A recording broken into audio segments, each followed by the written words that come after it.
ఏది మీ అన్నదాత సుఖీభవ, ఎక్కడుందో మీ అన్నదాతని చూసుకునే ధోరణి.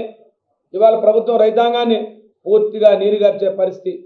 ఇవాళ రైతుల్ని ఎక్కడా కూడా ఈ జిల్లాకు తీసుకుంటే ఈ జిల్లాలో సాగునీటి ప్రాజెక్టుల విషయంలో ఒక్క రూపాయి కూడా ఖర్చు పెట్టిన పరిస్థితి పాపాన లేదు. ఇవాళ రేపు బడ్జెట్ వస్తుంది. ఇవాళ శాసనసభ్యులు మంత్రులకి అందరికీ కూడా ఒకటే మాట వినిపిస్తున్నాం. మీరందరూ కూడా ఈ జిల్లా కోసం, ఈ ఉత్తరాంధ్ర కోసం మీరన్నీ కూడా ఏ నిధులు తెస్తారో, మీరు ఈ ప్రభుత్వం మీద ఎంత ఒత్తిడి తెస్తారో రేపు బడ్జెట్లో తేటతెల్లం అవుతుంది. ఇవాళ ఓ పక్క సాగునీటి రంగంలో తీసుకుంటే ఎక్కడా కూడా ఒక్క రూపాయి కూడా తోటపల్లి కానీ, లేదా రామతేజ్ సాగర్ కానీ, లేదా అక్కడ చూసుకుంటే జంజావతి కానీ, లేదా మడ్డువలస కానీ, లేదా వెంగళరాజ్ సాగర్ కానీ, లేదా ఇక్కడ ఆంధ్ర రిజర్వాయర్ కానీ, లేదా తాటిపూడి రిజర్వాయర్ కానీ ఎక్కడా కూడా ఒక్క రూపాయి కూడా ఈ 10 నెలల కాలంలో ఒక్క రూపాయి ఖర్చు పెట్టిన పాపాలు లేదు. లేదా అభివృద్ధి పదంగా తీసుకుంటే జిల్లాలో ఒక అభివృద్ధి కార్యక్రమం జరిగిన పాపాలు లేదు. కేవలం వస్తారు, పత్రికా సమావేశాలు పెడతారు, విమర్శించి పోతారు, మీ బాధ్యత తీరింది అనుకుంటారు. మీకు ప్రభుత్వం అందుకు కాదు ప్రజల బాధ్యత ఇచ్చింది. ఈ జిల్లాను అభివృద్ధి చేస్తారని, ఈ జిల్లాలో మీరు ఏదో పెద్ద హామీలు ఇచ్చారు, హామీలను అమలు పరుస్తారని ఆ హామీల గురించి చెప్పండి, మీ అభివృద్ధి చెప్పండి. ఇవాళ భోగాపురం విమానాశ్రయాన్ని మెల్లి చిత్తన గంటాపదంగా ఆ విమానాశ్రయానికి సంబంధించిన ప్రతి కార్యక్రమాన్ని, ప్రతి అనుమతిని, ప్రతి భూసేకరణని ఆ కార్యక్రమం చేసింది గౌరవనీయులు జగన్మోహన్ రెడ్డి గారి హయాంలో ఆ ప్రభుత్వంలో చేశాం. కానీ మీ ప్రభుత్వం వచ్చిన తర్వాత కేవలం మీరు వెళ్తారు, డ్రోన్లో తిప్పుకుంటారు, వీడియోలు పెడతారు. చేస్తుంది ఎల్ఎన్టీ వాళ్ళు, రాష్ట్ర ప్రభుత్వానికి సంబంధం లేదు. ఎల్ఎన్టీ సంస్థ, జిఎంఆర్ సంస్థ ఆ కార్యక్రమాన్ని చేస్తుంది. దానికి సంబంధించిన అనుమతులు కానీ, దానికి సంబంధించిన వారికి కావాల్సిన ఏదైతే బ్యాంక్ అనుమతులు కానీ, భూసేకరణ కానీ, R&R కానీ, వారికి కావాల్సిన ఆనాడు నీటి సౌకర్యం కానీ, విద్యుత్ సౌకర్యం కానీ అన్ని కల్పించింది మా ప్రభుత్వం, జగన్మోహన్ రెడ్డి ప్రభుత్వం అని చెప్తున్నా. మీరు వచ్చి ఒక్క రూపాయి భూసేకరణ డబ్బు ఇప్పటికొచ్చి రిలీజ్ చేయలే, ఇప్పటికొచ్చి ఒక్క రూపాయి చేయలే. ఎందుకు చెప్తున్నామంటే ఇవన్నీ మీరు గత ప్రభుత్వంలో జరిగిన వాటినే మీరు పదే చెప్తా ఉంటారు. ఇవాళ గిరిజన యూనివర్సిటీ ఉంది, ఒక్క రూపాయి నిధులు రిలీజ్ అయ్యాయని చెప్పి పత్రికా ముఖంగా అడుగుతున్నాను. ఒక్క రూపాయి ఏమైనా రాష్ట్ర ప్రభుత్వం నుంచి నిధులు రిలీజ్ చేశారని చెప్తున్నాం. కేవలం ఎక్కడ లేదు. కేవలం మాటలు మాత్రం చూస్తూ ఉంటే మీ మాటలు కోటలు దాటిపోతూ ఉంటాయి. కాబట్టి గౌరవ మంత్రి గారికి కానీ, గౌరవ జిల్లాలోని శాసనసభ్యులకు కానీ, ఉమ్మడి జిల్లాలో ఉన్న వాళ్ళందరికీ కూడా చెప్తా ఉన్నాం.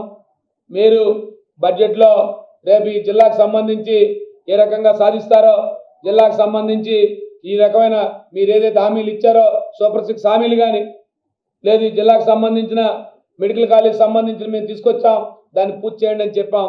దాని పనులు కూడా నత్తనట్టునే సాగుతూ ఉన్నాయి. ఓ పక్క వైద్య రంగం కానీ, విద్యారంగాన్ని కానీ పూర్తిగా నిర్వీర్యమైపోయే పరిస్థితి. ఇవాళ ఆరోగ్యశ్రీ పరిస్థితి ఇస్తూ ఉంటే, ఇవాళ ఎవరైనా గ్రామీణ ప్రాంతంలో కానీ బాబు నాకు ఆరోగ్యశ్రీ అంటే డాక్టర్లు వెళ్తే హాస్పిటల్కి వెళ్తే ఆరోగ్యశ్రీ మేము పని చేయము, ఆరోగ్యశ్రీ బిల్లులు లేవు, ఈ ప్రభుత్వం ఆరోగ్యశ్రీ పూర్తిగా నిర్వీర్యం చేసింది, రేపు మార్చి నుంచి ఏదో కొత్త పథకం తీసుకొస్తుందంట, మేము ఆరోగ్యశ్రీలో చేయలేమని చెప్తా ఉన్నారు. ఇవాళ నిండి ప్రాణాలు గాలిలో కలిసిపోతా ఉన్నాయి. ఆనాడు కిర్సేశ్వర రాజశేఖర రెడ్డి గారు తీసుకొచ్చిన ఆరోగ్యశ్రీ పథకం ఈ రాష్ట్రంలో, ఈ ఉమ్మడి ఆంధ్ర రాష్ట్రంలో అనేక లక్షల కోట్ల కుటుంబాల ప్రాణాలు కాపాడిన ఆరోగ్యశ్రీ. లేదు జగన్మోహన్ రెడ్డి నాయకత్వంలో ఆరోగ్యశ్రీని అత్యధిక పకడ్బందీగా అమలుపరిచి ప్రతి కార్పొరేట్ హాస్పిటల్లో కూడా ఇవాళ ఆరోగ్యశ్రీని అమలుపరిచే పరిస్థితి నుంచి ఈరోజు ఆరోగ్యశ్రీ దొరక్క ఇవాళ నిండు ప్రాణాలు లేక కోల్పోయే పరిస్థితి. ఇవాళ ప్రభుత్వ హాస్పిటల్ తీసుకుంటా ఉంటే డాక్టర్లు ఉండరు. ఎవరైనా డాక్టర్లు వెళ్తే ఎక్కడా కూడా ఎవరు కూడా ఏ ప్రజాప్రతినిధి కూడా ఇవాళ హాస్పిటల్కి వెళ్ళి కనీసం రివ్యూ చేసే పరిస్థితి లేదు. ఇవాళ హాస్పిటల్ ఎక్కడా కూడా ఓపీ పడిపోయింది, ఎక్కడా కూడా వైద్యం అందే పరిస్థితి లేదు. ఇక విద్యారంగం తీసుకుంటే చెప్పాల్సిన అవసరం లేదు.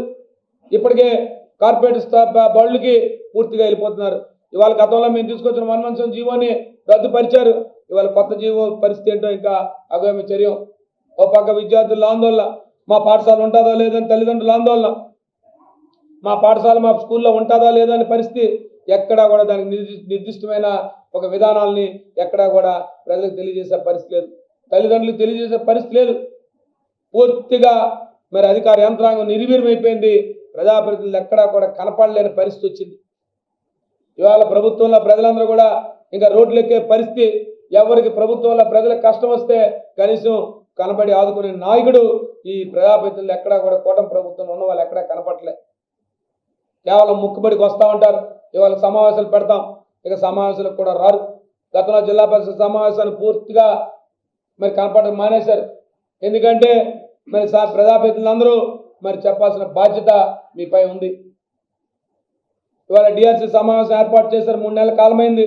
మరి ఇన్ఛార్జ్ మంత్రి గారు మరి డిఆర్సీ సమావేశాన్ని కూడా ఇవాళ ఏర్పాటు చేయని ఇవాళ జిల్లాలో అనేక సమస్యలు ఉన్నాయి.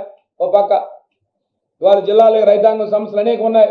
ఈ జిల్లాల అభివృద్ధి విషయంలో చాలా అనేక అంశాలు ఉన్నాయి. ఓ పక్క వైద్య రంగం పూర్తిగా నిర్వీర్యం అయిపోయింది. విద్యారంగంలో పిల్లలు తల్లిదండ్రులు ఇబ్బందులు పడే పరిస్థితుంది.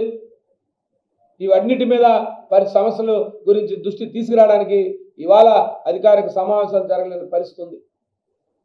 ఎక్కడ కూడా మంత్రులు హాజరు కారు, శాసనసభ్యులు హాజరు కారు. గ్రామాల్లో ప్రజల దగ్గరికి ఇవాళ ప్రజాప్రతినిధులు వెళ్ళలేని పరిస్థితి మీ శాసనసభ్యులు. ఇప్పటికైనా మీ సమావేశం ద్వారా చెప్తా ఉన్నాం, బాధ్యతగా పోరాడండి. మీ వెనక ప్రజలందరూ ఉంటాం. ఈ జిల్లాకు రావాల్సిన నిధులన్నీ రాబట్టండి. ఈ జిల్లాకు సంబంధించిన సాగునీటి మేము గత హయాంలో మేము చేసాం, మేము ఈ కార్యక్రమాలు చేసాం, ధైర్యంగా చెప్తా ఉన్నాం. మేము ఈ కార్యక్రమాలు కంప్లీట్ చేసాం, ఈ ప్రాంతానికి చెప్తా ఉన్నాం.